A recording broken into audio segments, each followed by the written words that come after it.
திரௌபதி அம்மன் ஆலயம் என்றாலே தீமிதி திருவிழா, அரக்கு மாளிகை எரிப்பு, பாகாசுரன் வதம், படுகளம் போன்ற பிரபலமான உற்சவங்கள் நம் நினைவுக்கு வந்து செல்வது உண்டு. அப்படிப்பட்ட அந்த திரௌபதியை நாம் தெய்வமாக வணங்கக்கூடிய காரணம் என்ன என்பதை தற்போது நாம் பார்க்கலாம். மகாபாரதம் எனும் பெரும் காவியத்தில் குரு துரோணாச்சாரியாரின் அறிவுரைப்படி அர்ஜுனன் பாஞ்சால தேசத்து மன்னன் துருபதனை வீழ்த்தி பாதி ராஜ்யத்தை கைப்பற்றுகிறார். இதனால் மனமுடைந்த துருபதன் அவர்களை பழி தீர்க்க வாரிசு வேண்டி மிகப்பெரிய யாகத்தை நடத்துகிறார். யாகத்தில் திருஷ்டத்யுமனன் என்ற மகன் தோன்றினார். அதன் பின் யாகத்தீ விண்ணை முட்டுகிறது. தீயில் இருந்து மறுபடியும் ஒரு உருவம் தோன்றுவது போல் தெரிந்தது. அந்த ஆக்ரோஷமான ஜுவாலையில் இருந்து கரிய நிறத்தில் அழகிய பெண் ஒருத்தி வெளியே வருகிறார். தோன்றும் போதே வானில் பெரிய அசரீரி ஒலிக்கிறது. குரு வம்சமானது இவளாலே அழியும் என்று கூறியது. அப்படிப்பட்ட அந்த தீயில் தோன்றிய பெண்ணே திரௌபதி ஆவாள். இவளே பாஞ்சால நாட்டை சார்ந்ததால் பாஞ்சாலி என்றும், யாகத்தில் தோன்றியதால் யாகசேனி என்றும், கரிய நிறம் கொண்டதால் கிருஷ்ணை என்றும் பெயர் கொண்டாள். திரௌபதியின் சிறப்பு அழகில் சிறந்தவள். எவரேனும் கண்டாலும் ஆசை கொள்ளும் அளவிற்கு பேரழகி. அவளின் உடலில் இருந்து இயற்கையாகவே நீலத்தாமரையின் மனம் வீசுமாம். அழகிலும் அறிவிலும் சிறந்த பெண்ணாக விளங்குபவள். சர்வ லட்சணங்கள் பொருந்திய தேவலோக பெண்ணை போல் விளங்கினாள். துருபதன் திரௌபதிக்கு திருமணம் நடத்த சுயம்பரம் அறிவித்தார். பல்வேறு தேச இளவரசர்களும் அரசர்களும் கலந்து கொண்டனர். திரௌபதன் தன் மகளை மணக்க போட்டி அறிவித்திருந்தார். எந்திரத்தில் சுற்றும் குறியை யார் சரியாக வில்லால் அடிக்கிறாரோ அவருக்கே தனது மகளை திருமணம் செய்து தருவதாக கூறினார்.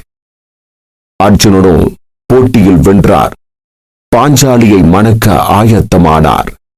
திரௌபதியுடன் குந்தியை காண சென்று வென்ற விஷயத்தை கூறினார். அந்நிலையில் வென்றது ஒரு பெண் என்று அறியாது வென்ற பொருளை ஐவரும் சமமாக பிரித்து கொள்ளுமாறு கூறினார். அனைவரும் அதிர்ந்து போனர். குந்தியும் உண்மை அறிந்து அதிர்ந்தார். இருப்பினும் அன்னையின் வாக்கின்படி சகோதரர்கள் ஒப்புக்கொண்டனர். பின்பு பஞ்ச பாண்டவர்கள் திருமணம் ஏற்பாடானது. பாஞ்சாலியின் தந்தை துருபதனுக்கு மனம் ஒப்பவில்லை. இது குறித்து அவர் யுதிஷ்டனிடம் கேட்டார். தர்மம் தவறாத யுதிஷ்டனும் இந்த திருமணத்தில் எந்த தவறும் இருப்பதாக தோன்றவில்லை. மேலும் சில உயர்ந்த தர்மத்தை காக்க சட்டங்களை மீறலாம் என்று கூறினார். இந்த திருமணமானது நடைமுறைக்கு மாறானது. ஆனாலும் மிகப்பெரிய தர்மத்தை நிலைநாட்டப் போகிறது. இருந்தாலும் துருபதன் ஏற்க தயங்கினார். பாண்டவர்கள் அனைவரும் முற்பிறவியில் தேவர்கள். பாஞ்சாலி ஒருத்தி அல்ல, 4 தேவர்களின் மனைவியின் சக்தியாவாள். யமனின் மனைவி ஷியாமலா, வாயுவின் மனைவி பாரதி, இந்திரனின் மனைவி சசி, 2 அஸ்வினி குமாரர்களின் மனைவி உஷா ஆகியோரின் சக்தியாவாள். பஞ்சபாண்டவர்கள் தர்மன் யமதர்மன், பீமன் வாயு, அர்ஜுனன் இந்திரன், நகுலன் மற்றும் சகாதேவன் அஸ்வினி குமாரர்கள். எனவே தான் அந்த தேவர்களின் அம்சமாக தோன்றிய பாண்டவர்கள் ஐவரும் இவளை மணக்க நேரிட்டது என்பதை வியாசர் ஞான திருஷ்டியின் மூலம் துருபதனுக்கு உணர்த்தினார். துருபதனும் திரௌபதியின் பிறப்பு ரகசியம் அறிந்து ஒப்புக்கொண்டு திருமணம் நடந்தேறியது. திரௌபதியின் கற்பு நெறி ஐவரின் மனைவியாயினும் திரௌபதி 5 பத்தினி கன்னிகைகளில் ஒருவராக போற்றப்படுகிறார். சீதை, அகலிகை, தாரை, மண்டோதரி, திரௌபதி என்று கற்பு நெறி தவறாது வாழ்ந்த மாந்தர்களோடு சேர்த்து போற்றுகிறோம். திரௌபதி 5 கணவர்களையும் சமமாக மதித்தார். ஐவரை தவிர பிறத்தொருவரையும் நினைக்கவில்லை. மேலும் ஒருவரிடம் கூடிய பிறகு மற்றொருவரிடம் செல்லும் போது மீண்டும் கன்னித்தன்மையை அடையும் வரம் பெற்றிருந்தார். எனவே கணவர் ஐவருடனும் ஒழுக்கம் தவறாமல் வாழ்ந்தார். கற்பு நெறி தவறாத திரௌபதியினை சூதில் வென்று துரியோதனன் சபையில் துச்சாதனன் அவளை நிர்வாணப்படுத்த துயில் உரித்தான்.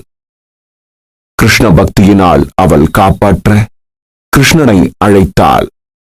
அவள் கற்பு தவறாத மங்கை, ஆதலால் அவள் துகில் நீண்டு கொண்டே சென்றது.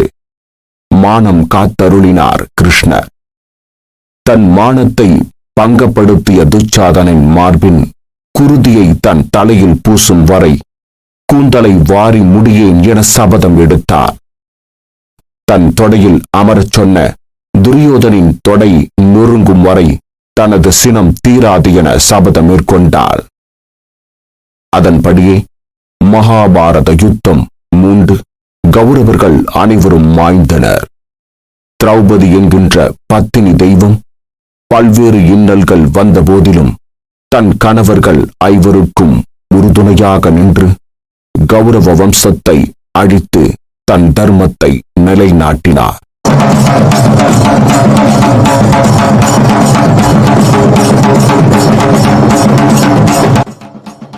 அந்த பத்தினி தெய்வத்திற்கு இன்றளவும் பல்வேறு இடங்களில் கோயில்கள் அமைத்து வழிபாடுகள் நடைபெறுகின்றன.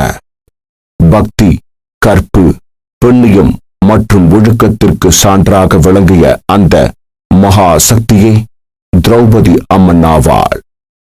தீமிதி திருவிழாக்கு ஒரு நாளைக்கு முன்னதாக தீமிதி நடை குழி தயார் செய்யப்படுகிறது. இதன் நீளம் 2.7 மீட்டர். முடிவில் ஒரு சிறிய குழியும் தயார் செய்யப்படுகிறது. அதில் பசும்பால் நிரப்பப்பட்டிருக்கும். தீ மூட்டும் போது அதிகாலை 4 மணிக்கு தொடங்கி 11 மணிக்குள் முடிவடையும். சடங்கு முழுவதும் குழி எரிந்து கொண்டே இருக்கிறது.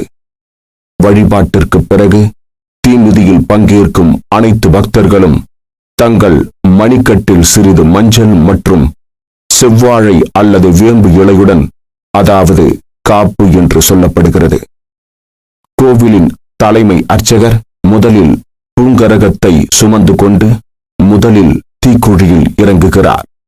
பிறகு புனித நீராட்டப்பட்ட அலங்கரிக்கப்பட்ட பானை, அவருக்கு பிறகு மற்றவர்களும் தொடர்ந்து பூக்குழியில் இறங்குகின்றனர். பூக்குழியை கடந்த பிற்பாடு பசும்பால் நிரப்பப்பட்ட குழியில் தங்கள் கால்களை வைக்கிறார்கள். இறுதியில் குழியில் உள்ள நெருப்பு பால் மற்றும் தண்ணீரால் அணைக்கப்படுகிறது. இந்த திரௌபதி அம்மையின் திருவிழா முழுக்க 18 நாள் மகாபாரதம் கதா கலாக்ஷேபம் நடைபெறும். அத்துடன் தெருக்கூத்திலும் 18 நாள் மகாபாரத நிகழ்வும் நடத்தி காட்டப்படுகிறது. இதில் மற்றொரு முக்கியமான நிகழ்வு என்னவென்றால் அலகுப்பானை நிறுத்துதல் என்று சொல்லப்படும் உற்சவம் நடைபெறுகிறது. முதல் நாளன்று நிறுத்தப்படும் அலகுப்பானை திருவிழா முடிந்த பிற்பாடு கொடியிறக்கம் நிகழ்ச்சி என்று தானாக நிறுத்தப்பட்ட அலகு, அதாவது அந்த பானையில் உதட்டில் நிறுத்தப்பட்ட கத்தியாகப்பட்டது தானாக சரிந்து விடும் என்பது கண்கூடாக திரௌபதி அம்மன் ஆலயங்களில் காணப்படும் அதிசயமாகும். இந்த திரௌபதி அம்மையின் அனைத்து திருவிழாக்களையும் நாம் நிச்சயமாக கண்டு திரௌபதி அம்மையின் அருளை பெறுவது அவசியமாகிறது. நமது டெம்பிள் கேப்சர் தமிழ் சேனலில் பல முக்கிய கோவில்களில் தல வரலாறு மற்றும் ஆலய தரிசன பதிவுகள் பல உள்ளன. அதனை தவறாமல் பார்த்து பல ஆலயத்தின் சிறப்புகளை தெரிந்து கொள்ளலாம். நன்றி.